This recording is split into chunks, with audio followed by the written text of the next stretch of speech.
우리 호산나 찬양대의 찬양을 항상 들으면서 느낍니다마는 마스크를 쓰고 어떻게 저렇게 찬양을 잘하실 수 있을까? 저는 마스크를 쓰고 찬송가 한 곡 부르려고 그러면 막 목이 답답하고 어렵고 숨차더라고요. 가만히 생각해 보니까 그러신 것 같아요. 굉장히 음악성이 높으시고 아니면 폐활량이 높으셔서 마스크가 하나도 문제가 안 되는 경우일 수도 있고요. 하나는 찬양하고 싶은 열정이 너무 강해서 마스크가 그 열정을 막을 수가 없을 수도 있고요. 또 우리의 연약함을 아시는 하나님이 우리에게 은혜를 주셔서 찬양할 때는 이것이 하나도 불편하지 않을 수도 있고요. 무엇이 답이죠? 다 답입니다. 귀한 우리 호산나 찬양대 열심히 수고하시고 또 봉사하시고 이렇게 열심히 모이시는데 같이 함께 박수 한번 하시죠.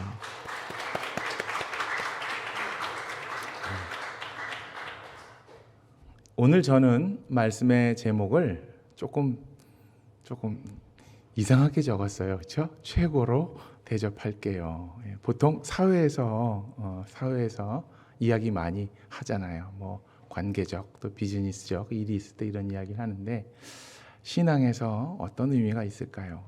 한번 옆에 계신 분한테 이 이야기를 해보실래요? 한번 옆을 보시고, 옆을 보시는 것도 어색할 수 있는데 그래도 봐보세요. 그리고 최고로 대접하겠습니다. 시작. 최고로 대접하겠습니다. 예.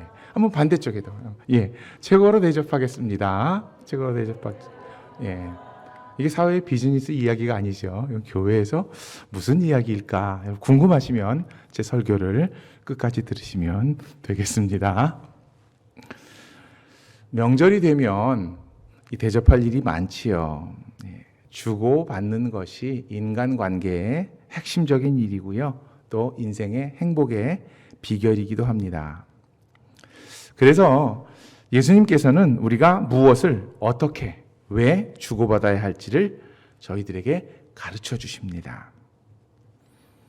한 가지 재미난 이야기 잠깐 생각해 보시고 또 말씀을 이어가겠습니다. 제 이야기는 누구의 잘못과 누가 뭐 이렇게 했다라고 이르고 잘못을 이야기하는 게 절대 아니라 제가 상상하는 거니까요. 그냥 웃으시면 됩니다. 한 성도님과 제가 대화를 합니다. 성도님이 이야기하세요. 목사님, 오늘 최고로 대접하고 싶습니다. 제가 묻습니다. 네, 어떤 게 최고인가요?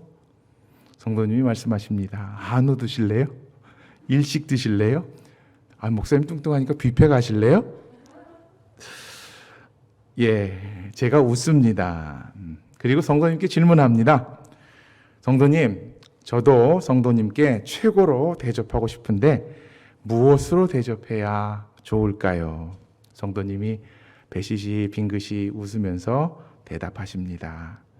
목사님께서는 좋은 말씀으로 제 영혼에 행복을 주시면 그것이 저의 최고의 선물입니다. 이 대화 속에서 가만히 느껴보면 저는 굉장히 먹을 것을 좋아하고 많이 먹어야 되는 사람이 돼 있고요. 그 성도님은 굉장히 은혜롭고 영적인 분이 될 수 있는 것이지요. 그래요. 저보다 성도님이 더 순수하고 영적으로 느껴지시는 것 맞습니다. 근데 이게 잘못됐다 생각하면 제가 무슨 부정적으로만 이것을 이해하는 것이고요. 아마 은혜롭게 해석하면 이럴 것이 충분히 가능할 것 같아요. 그 성도님이 생각하는 자신의 최고의 대접을 저에게 해주시려고 하시는 것이고요. 그렇죠? 성도님은 한우, 일식, 뷔페가 최고였나 봐요. 그러니까 그것을 주시고 싶은 거고 저는 말씀의 은혜가 최고이기 때문에 그걸 대접하고 싶은가 보다 라고 그렇게 거꾸로 생각할 수도 있다. 자, 이렇게도 생각할 수 있고 저렇게도 생각할 수 있는 그 이해들을 오늘 성경 말씀은 저희들에게 생각해 보라고 하면서 대접에 대한 예수님의 관점, 예수님의 말씀을 저희들에게 알려주십니다. 자, 우리 성도님들께 제가 질문 드리겠습니다. 그렇다면 제가 올 추석에 우리 성도님들께 받고 싶은 최고의 선물은 무엇일까요? 뭐라고 답하시겠어요? 자, 설교를 들으시면서 그 답을 찾아보시기 바랍니다. 본문에 나오는 대접이란 의미는요, 서로 나누고 섬기는 일을 예수님께서 표현하신 것입니다. 우리는 대접받는 것과 대접하는 것 중에서 보통 대접을 받고 싶어 하지요. 그것은 내가 인정받는다는 의미일 수도 있고요. 저분이 나를 특별히 생각한다는 반증이기 때문입니다. 하지만 대접하는 일이 좋을 수도 있어요. 대접해야 될 사람이 아주 특별하고 내가 존경하는 사람일 경우, 그렇죠? 대접할 사람을 아주 특별히 생각할 경우, 혹은 내가 넉넉해서 그것을 남에게 나누고 싶은 좋은 마음일 경우 대접받는 것보다 대접하는 게 더 좋을 수 있지요. 우리 수지광석교회 성도님들은 대접받는 것보다 대접하는 게 더 좋으실 것 같아요. 이 대접에 관한 나눔과 섬김에 대한 예수님의 가르침은요, 남에게 대접을 하되 내가 받고 싶은 것을 그만큼 하라라는 것입니다. 근데 여기에서 그치지 않고요, 예수님은 이 말씀을 이렇게 설명하세요.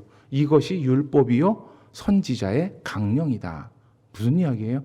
굉장히 중요한 신앙의 삶의 법칙이란 얘기예요.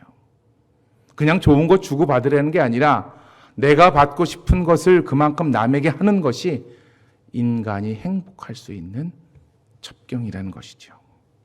어떤 의미를 가진 말씀일까요?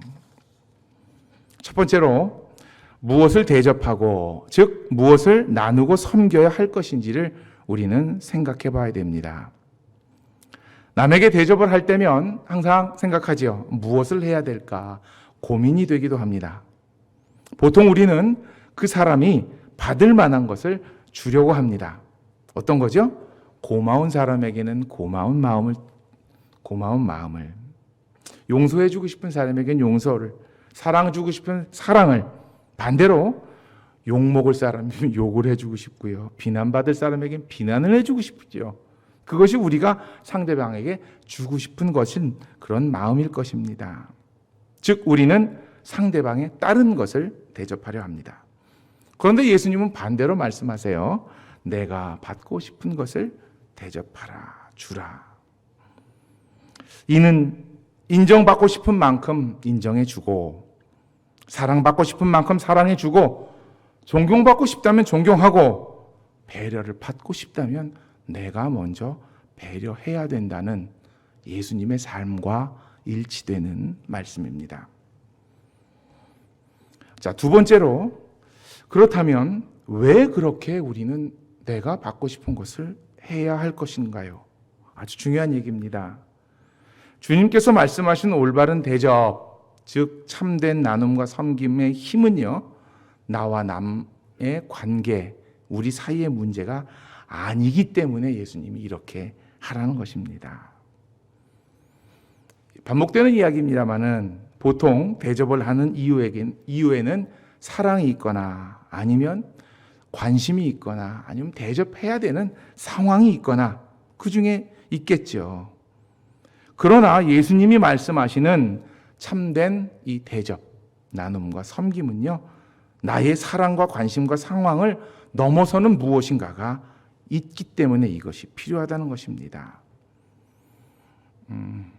먼저 결론을 말씀드리면 하나님을 향한 우리의 믿음이 나눔과 섬김, 대접의 힘이 된다는 말씀입니다. 이것을 이해해 보기 위해서 오늘 본문을 한번 살펴봐야 됩니다. 오늘 본문이 나오는 이 마태복음 7장은요, 산상수훈, 산상보훈이라고 말하는 예수님께서 산에서 제자들에게 이렇게 살아야 된다, 이렇게 사는 것이 행복이다, 반드시 이렇게 살아야 된다라고 제자들에게, 사람들에게 가르쳐 주신 삶의 핵심, 윤리이고 강령입니다. 특별히 7장은 그 마지막 부분이지요. 7장에 오늘 본문부터 조금 앞에 나오는 1절부터 6절까지의 말씀에는요, 여러분 살짝 한번 성경을 살펴보세요. 무슨 이야기가 나오나? 비판하지 말라는 이야기가 먼저 나옵니다. 남을 비판하지 말래요. 왜? 그 비판처럼 너도 비판을 받을 것이기 때문에, 인간은 그렇게 죄와 허물투성이기 때문에. 그리고 그것을 이해시켜 주시기 위해서 예수님이 예를 드시지요. 남의 눈에 있는 티끌은 지적하면서 자기 눈에 있는 들보는 모른다. 자기 문제를 모르는 인간들의 삶이 비판으로, 비난으로, 미움으로 만들어져 있다면 그것이 얼마나 불행한가라는 그 말씀을 예수님은 하십니다.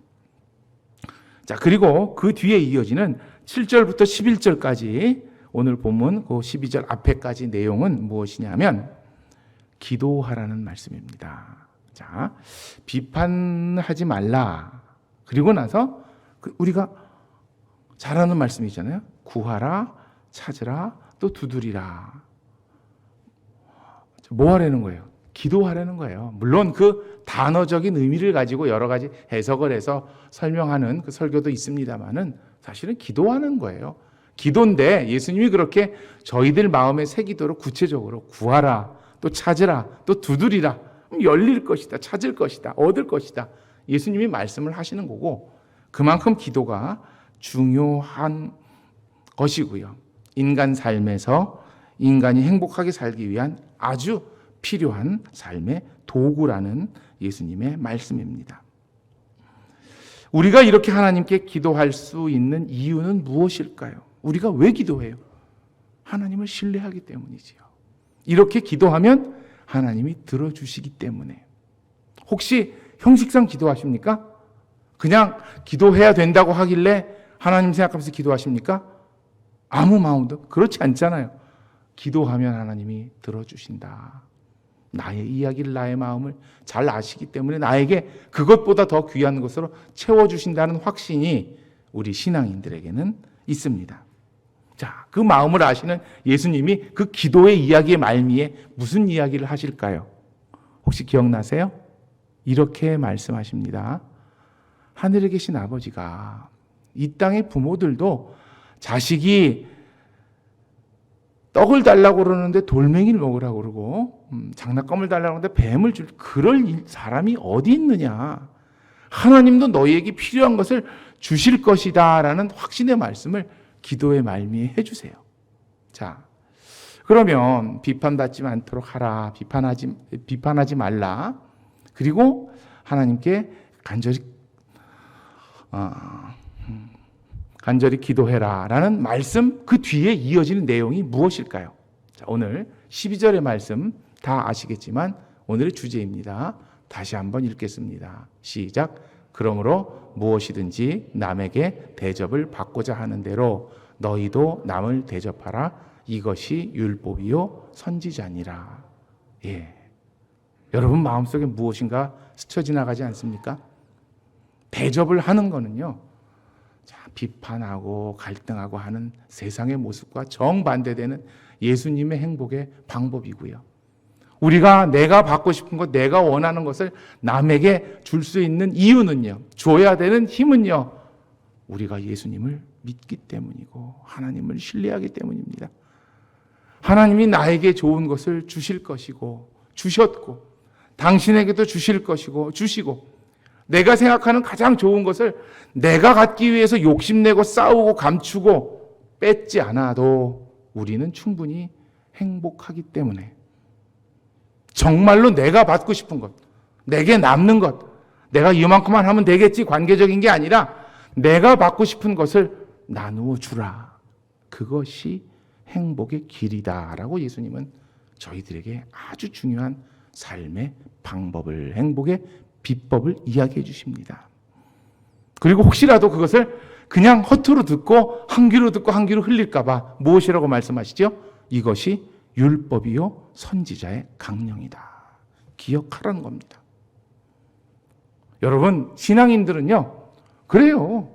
당연히 나를 위해서 열심히 기도하고 열심히 살고 열심히 봉사하지요. 하지만 그것은 나를 위한 게 아니에요. 남을 위한 것이 되고 더 나아가서는 그것이 하나님이 진정 우리의 삶, 우리의 신앙의 삶에 하나님이 원하시는 것이다라는 것을 알아야 됩니다. 그것이 대접이라는 이 두 글자, 이 한 단어로 우리의 삶 속에서 실천될 수 있습니다. 자, 그렇다면요, 이렇게 살아가는 일이 쉬운 일일까요? 우리 호산나 찬양대 영적으로 충만해서 항상 찬양, 누구보다도 제일 일찍 나와서, 그렇죠? 주일날 교육자 말고는 제일 일찍 나오시잖아요. 그래서 찬양하신 찬양대, 쉬운 일이에요, 어려운 일이에요? 한번 말씀해 보세요. 어려운 일이죠, 그렇죠? 어려운, 그걸 예수님이 뭐라고 그러실 줄 아세요? 오늘 13절 말씀 같이 한번 읽어볼게요. 오늘 자막으로는 안 나와요. 성경창에 13절. 자, 함께 읽습니다. 시작. 좁은 문으로 들어가라. 멸망으로 인도하는 문은 크고 그 길은 넓어 그 길은 들어가는 자가 많고 생명으로 인도하는 문은 좁고 길이 협착하여 찾는 이가 적음이라. 우리가 보통 이 말씀만 따로 떨어져서 이해하잖아요. 좁은 길, 신앙의 길은 좁은 거야. 난 좁은. 근데 예수님이 산상수훈에 이렇게 쫙 말씀하시는 흐름이 있고 맥락이 있고 이유가 있어요.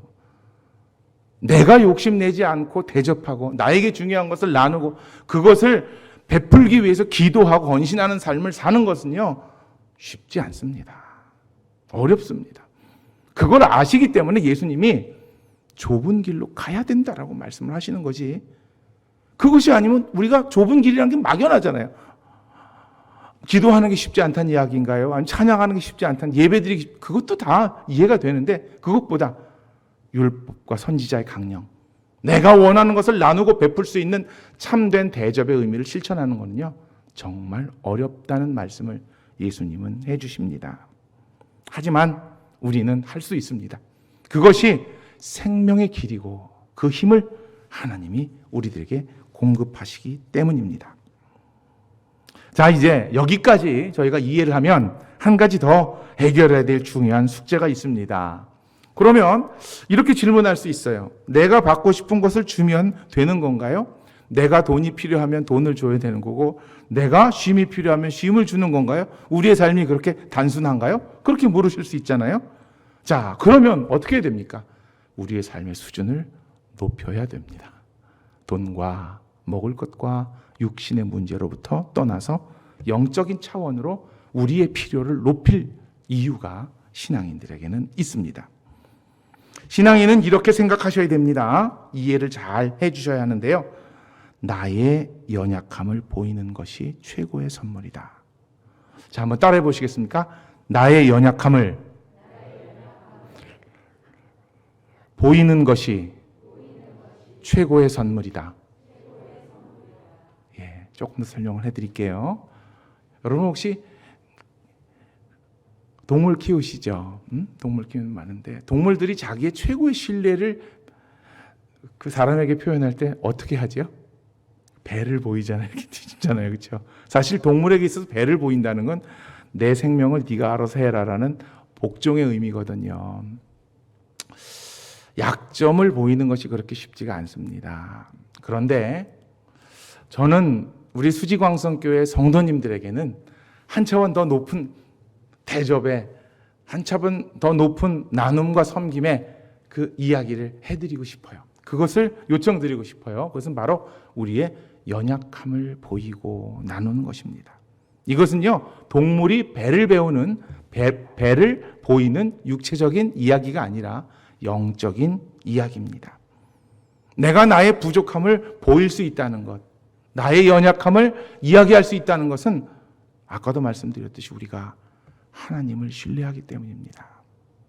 나는 이렇게 연약하지만, 나는 이렇게 마스크를 쓰면 찬양하기 힘들지만 하나님이 힘을 주시고 열정을 주시면 할 수 있는 거잖아요. 정말 시간이 없고 어렵고 복잡하고 두렵고 할 일 세상에 많지만 그래도 하나님이 나에게 은혜를 주시고 감동을 주시고 감사를 주시면 와서 예배할 수 있는 거잖아요. 우리는 연약하지만 하나님이 하시기 때문에 나의 연약함을 하나님께, 아니면 나와 함께하는 사람들에게 보이고 이야기할 수 있는 것은 특별한 하나님의 은총이고 하나의 선물이고 우리를 위한 행복의 길이라는 것을 예수님은 말씀해 주시고 계신 것입니다.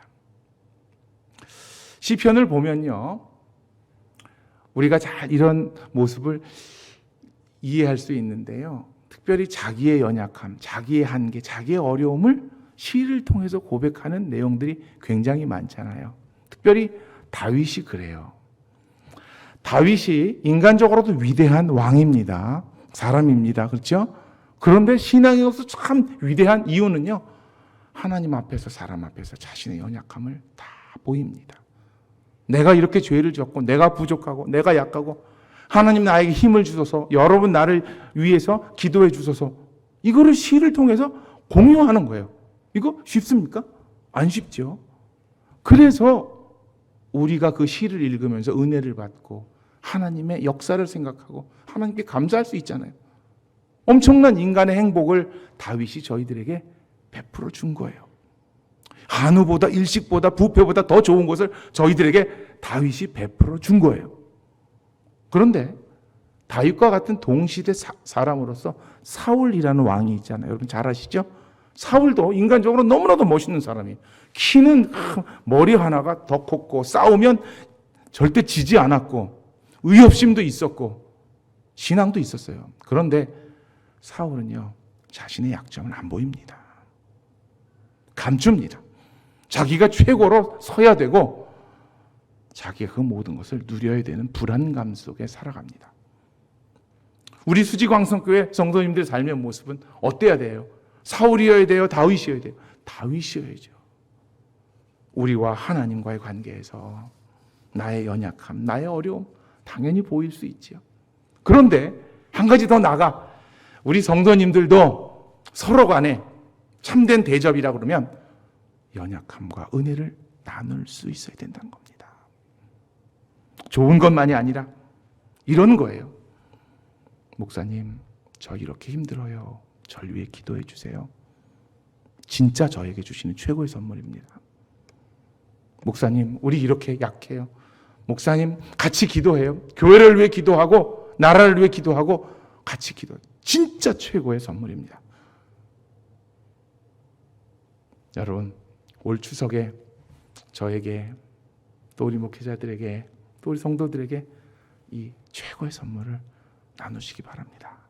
가족들에게도 나눠보세요. 은혜가, 하나님의 용기가, 하나님의 사랑이 우리와 함께 하실 것입니다. 함께 기도하시겠습니다. 사랑이 많으신 하나님 아버지, 최고의 선물을 서로 나누고 최고의 은혜를 하나님께 받았으니 감사하고 하나님께 영광 돌리는 삶을 살기를 소원합니다. 우리 수지광성교회 모든 성도들이 사울의 인생이 아닌 다윗의 삶을 살게 하시고 우리가 서로 나누는 마음과 선물이 사울의 삶이 아니라 다윗의 마음이게 하옵소서. 귀한 명절에 하나님의 은혜를 우리 가족들이, 우리 이웃들이, 우리 서로가 나눌 수 있는 최대의 축복, 최고의 선물을 저희들에게 허락하여 주시옵소서. 예수님의 이름으로 감사하며 기도하옵나이다. 아멘.